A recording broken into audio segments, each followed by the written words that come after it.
impossible to focus on it, as if it stood in a blind spot caused by a brain tumor and eye disease. It was bleeding shadows like ink underwater, like a cloud of blood from a shark bite. I was terrified. I squeezed the flashlight like my life depended on it, willing it to stop coming any closer. Suddenly something gave, and the light seemed to shine brighter.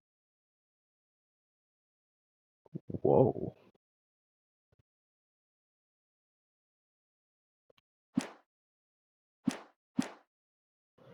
Hello, hello, and hello, everybody.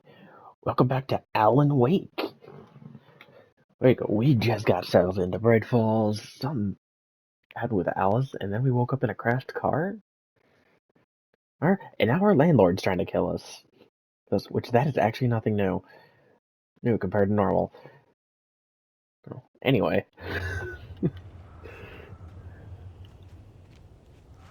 Wait. Oh. Eerie hand-painted graffiti was revealed by my flashlight. Someone had hidden a chest of supplies near it.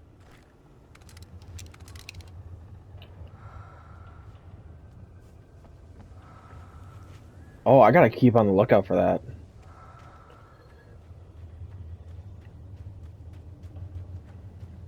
Seems like there's ammo here.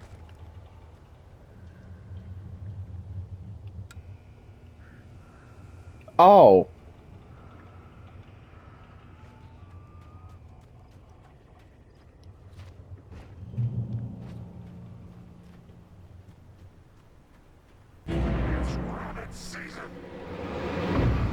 Listen here, Elmer Fudd. Ow!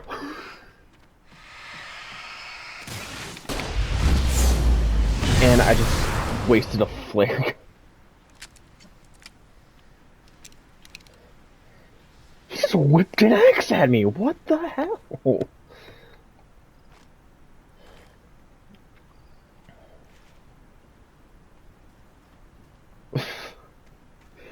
What the, seriously, what the hell? That son of a bitch.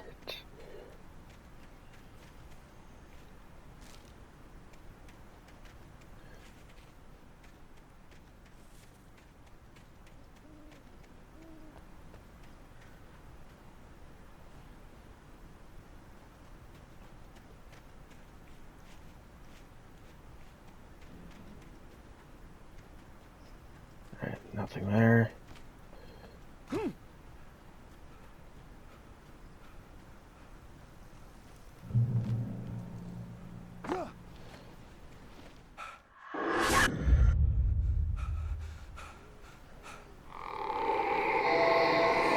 Whoa, whoa, whoa, whoa, whoa. No, What the hell no. was that?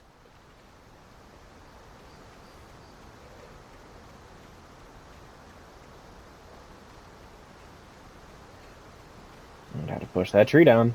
When I saw the river below, something Whoa. uncoiled itself inside my head.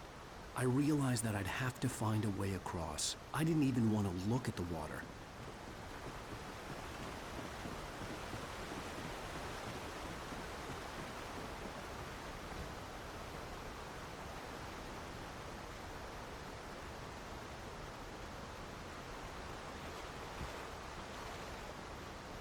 Wait, there's gotta be something hidden. Aha! Coffee thermos. Can I climb this?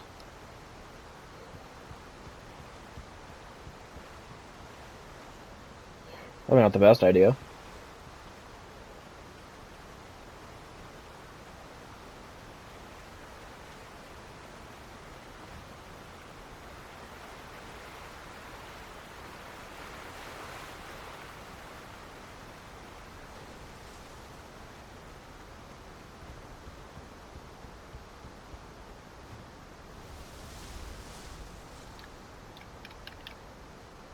Oh, and I can't just shoot willy-nilly either.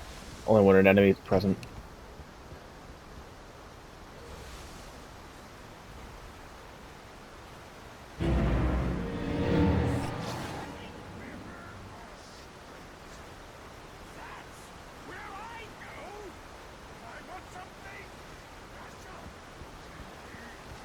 Stucky was still out there, in the dark, stalking me.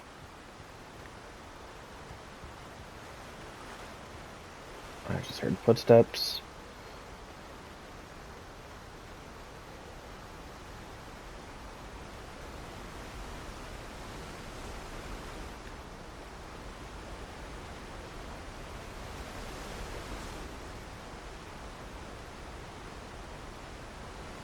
Ooh! And I'm full on revolver ammo. Checkpoint reached.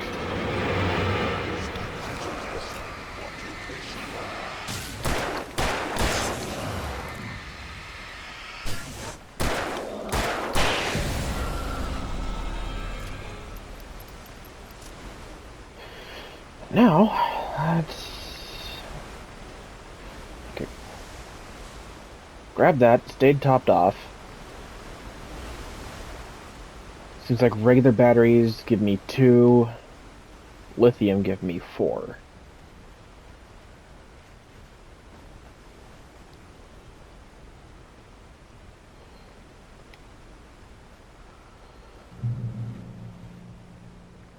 Oh.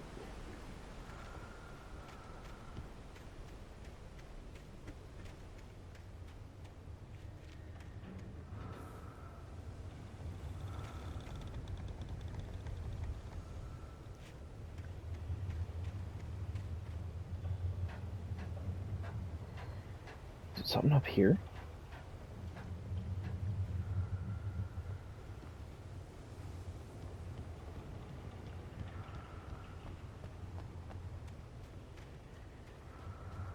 Taken.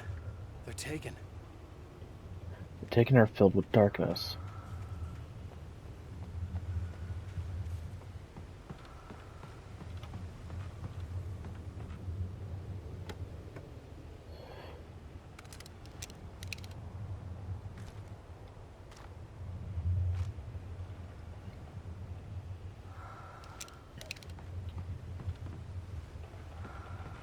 Wait, I wonder.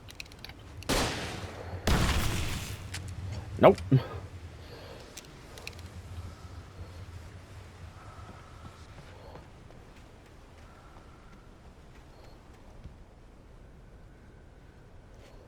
Filled with darkness.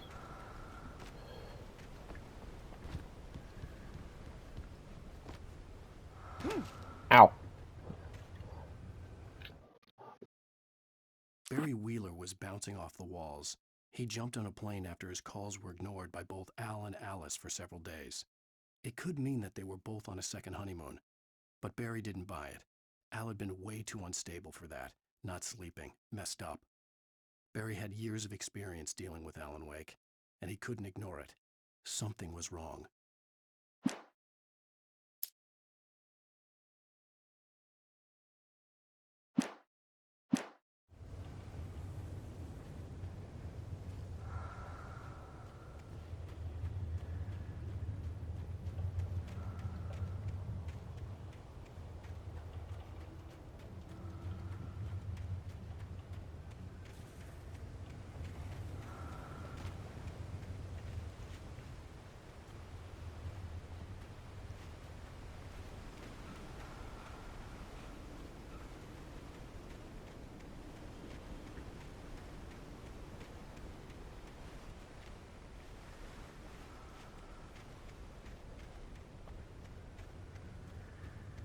The staircase was broken. I had to make my way up some other way.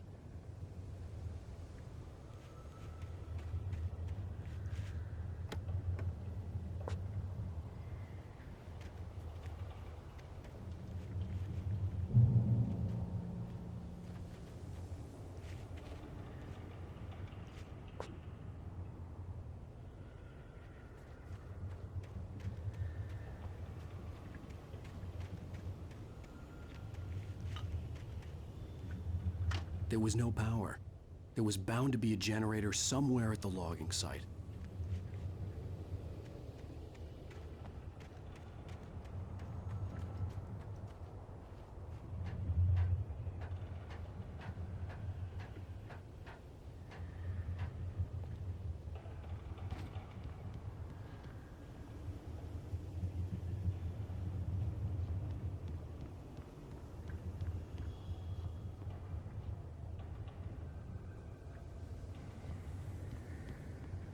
With all this forestry equipment around, there had to be something I could use to reach the top.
Well, I was just outside for a breath of fresh air, and what a night.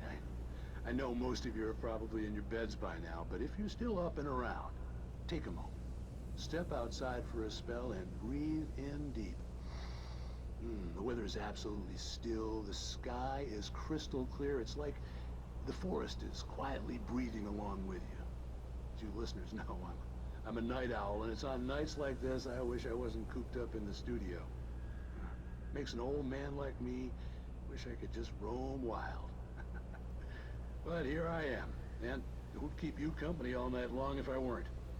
It looks like I'm not the only one staying up late. Caller, you're on the air. Hey, Pat, it's Maurice Horton. Hello, Maurice. What are you up to? Well, I was just taking Toby on his walkies. Oh, isn't it beautiful out there? Sure, but Pat, the reason I called is that Toby heard something rustling in the undergrowth and took off after it, and I couldn't find it. Probably a rabbit. Sure. Toby loves rabbits. Well, sure. Anyway, I figured that, if anyone runs into Toby, they could grab him. My number's on his collar. And Toby's a friendly dog? Toby loves people. Usually he comes back, but we were pretty far from home, and it sounds like he went pretty wild there. Great dog, but he was just too dumb for his own good. Well, Maurice, it's out there now. Hope Toby comes home soon. Yeah, thanks. You have a good night now.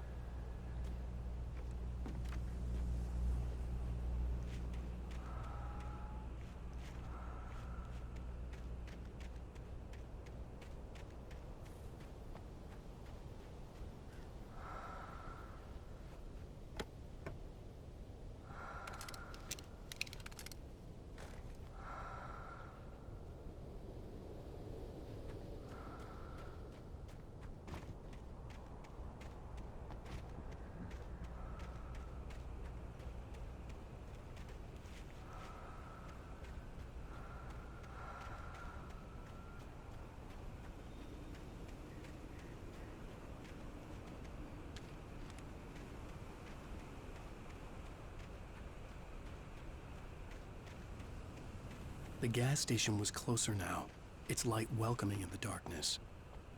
Paul makes the best dogs in the state.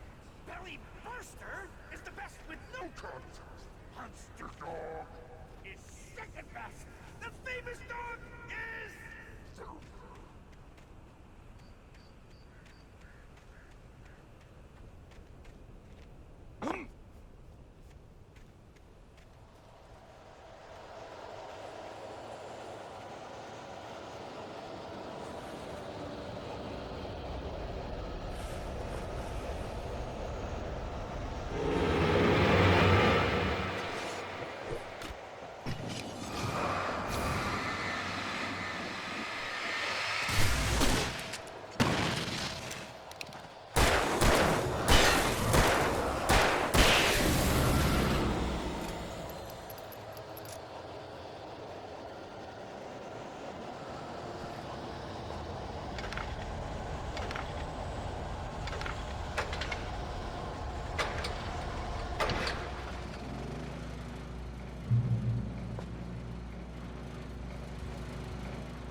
for today!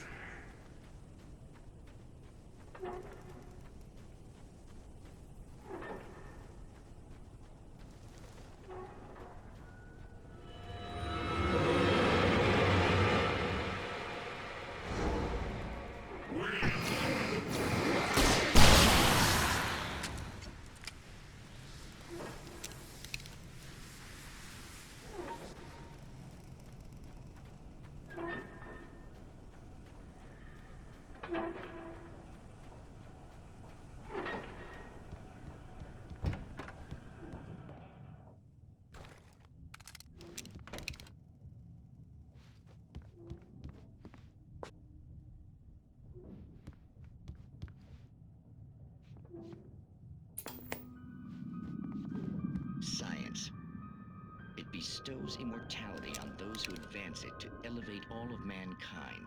Newton, Einstein, Sagan, princes among men. But the price for such a legacy is steep indeed.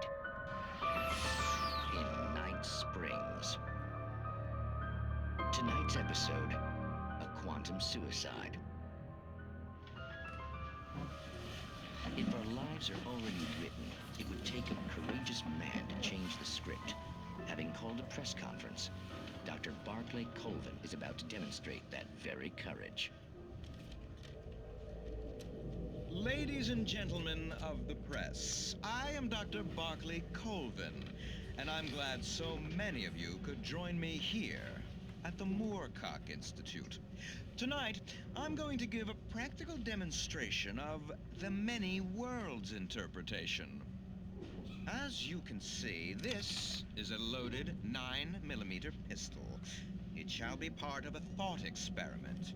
And now, a real experiment, known as a quantum suicide. Did he say suicide? Is that a real gun? He's kidding, right? Please, stay calm. There is no risk. Observe what occurs when I place the weapon against my own forehead. Now, you might think this round is merely a dud. Not so. Observe the flower pot. And yet, I myself cannot be harmed with this gun. With each pull of the trigger, two new realities branch off. One in which the weapon didn't fire, and one where it did. With my machine here, I have ensured that this reality is always the former. I have bestowed upon myself quantum immortality. Under no circumstances can this gun kill me. So wait. What you're saying is that every time you pull the trigger, in another reality, you die? Yes, of course, but that's completely trivial.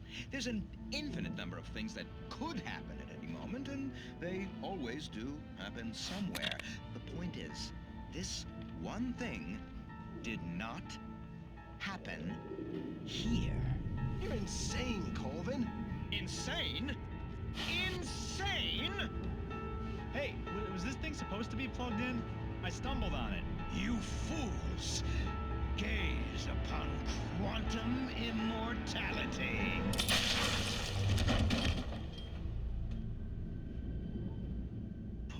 Poor Dr. Colvin, felled by his own hubris or the ignorance of the masses. Perhaps he should have left the crate unopened, the decaying atom unobserved.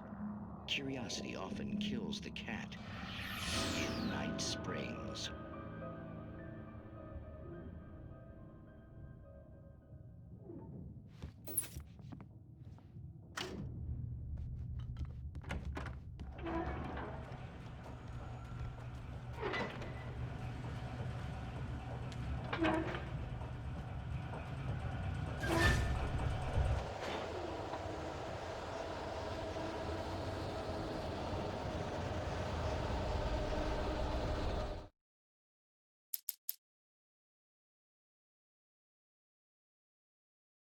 I heard them before I saw them, swooping down from the sky and screeching as they came. I spun around just as the cloud was upon me. For an instant, I stared into 100 dead eyes, black pearls glittering in the darkness. I raised the flashlight and the swarm exploded like fireworks. Feathers burned, turned into ash. I couldn't hear my scream above theirs. At first, I kept finding the pages as if by accident. The book I couldn't remember was either a terrible and true prophecy or an act of creation that had rewritten the world. I began to hunt the pages feverishly, for they held the answer to the mystery. With it, I could save myself. With it, I could save Alice. I stepped into the gas station's garage. It was dark and quiet. The place was a mess. It looked like someone trashed the place or that there'd been some kind of fight. Light spilled into the room through an open door at the back, and I made my way toward it. Without any warning, I was blinded by a bright light. An old portable TV on the shelf had come alive by itself. Impossibly, I could see myself on the screen, talking like a madman. The cabin on Cauldron Lake? she asked. The sheriff looked at me suspiciously. The early morning light flooded through the office windows. I would probably never have gotten out of the woods alive without her help, but I couldn't tell her the truth of what I'd faced the previous night. She'd think I was lying or crazy. She'd lock me up, and she wouldn't help me find Alice. Rose knew she had been gushing, but right now she didn't care. As far as she was concerned, her brief meeting with Alan Wake was literally the high point of her life. She watched as he got in the car with his wife. She was pretty, confident, at ease with Wake. Not like Rose. They were perfect for each other. She'd have given anything to be called their friend.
Stucky's body vanished, leaving behind only a lifetime of nightmares to come, assuming I'd reached the lights of the gas station alive.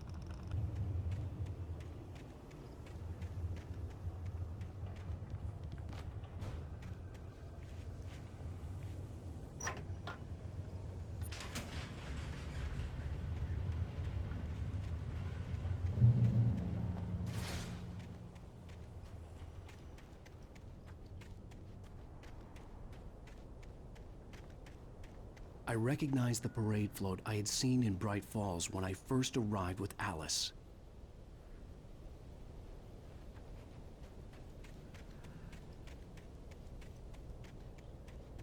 After the insanity I had just experienced in the darkness, the lights of the gas station felt comforting.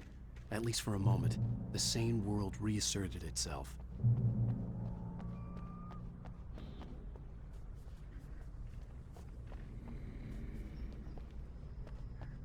The Deer Fest had been 2 weeks away when we arrived.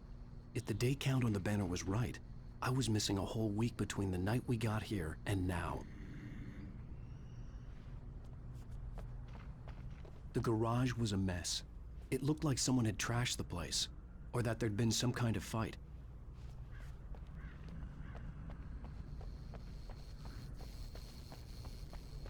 I had to get inside the gas station to find a phone to call for help.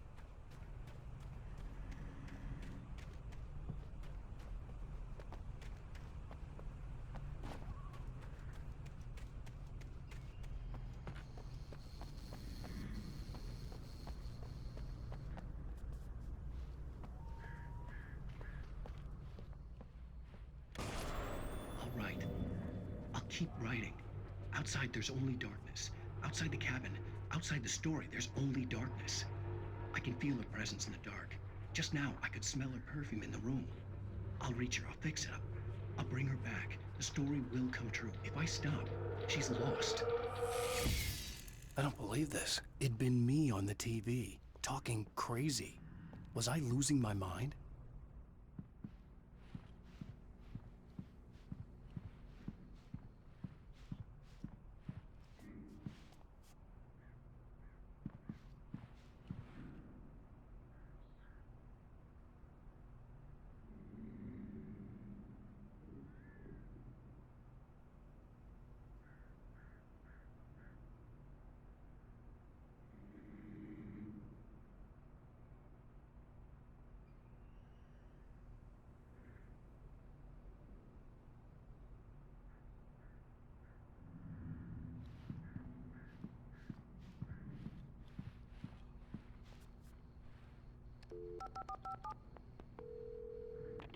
Bright Falls Sheriff Station.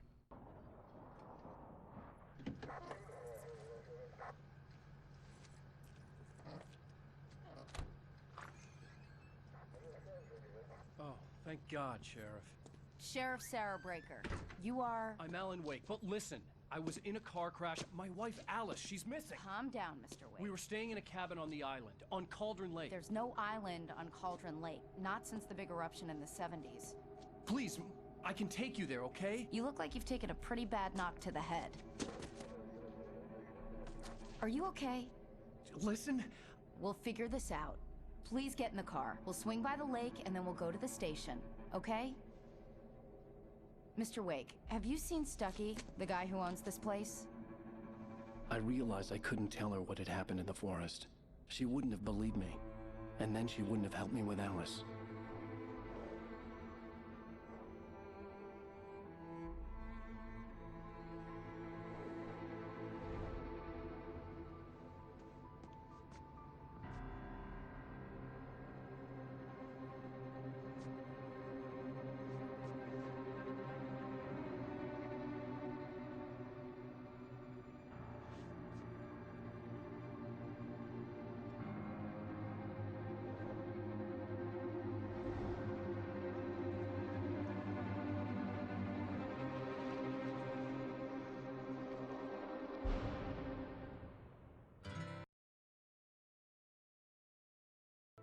Previously on Alan Wake. I came to Bright Falls with my wife, Alice. Thank you for coming here with me. I thought maybe you could write here. I don't want to hear it! God damn it, Alice! Now, she's missing. Alice? Alice? I woke up behind the...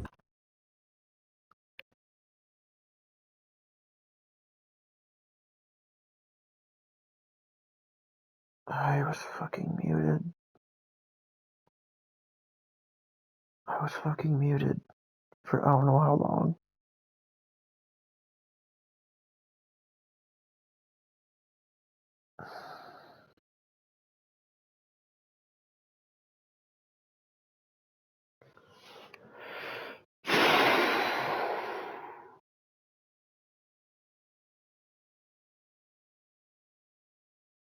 I don't know how I muted myself. I just now looked down and saw it. Because on PS5 controllers, when you're muted with a headset, the light will turn on, saying that it's been muted.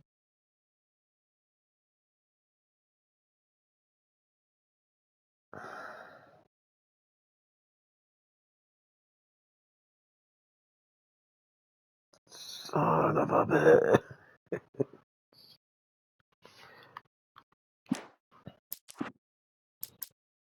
Okay, so I was missing one page. Episode 1.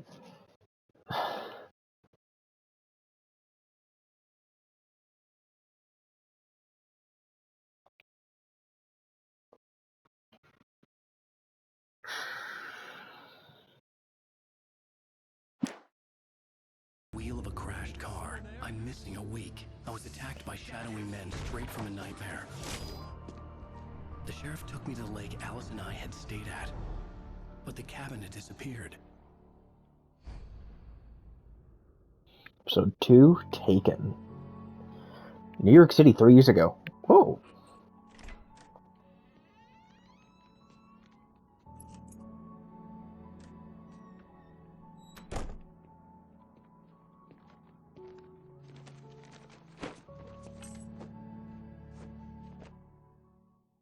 Honey, I'm home. Back here, sweetie. How was it? Worst weather I've ever seen. You should put some coffee on. It'll warm you up. For a New York apartment, this is big. Like the kitchen alone. Though not a whole lot for counter space. And here's Insignia's critique to interior design, even though there was no chance in hell. Why do I like and hate that? I think I like it because of the shape and its function.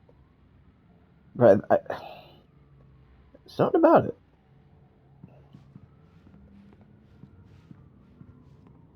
What is this?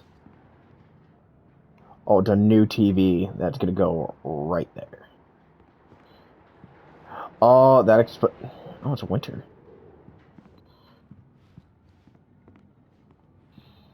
Yeah, we'll switch on the coffee maker in a minute. I think I'll actually stop right here. Like before, I will pick it up right from here. So thank you guys so much for watching. I'm sorry I was muted for I don't know how long.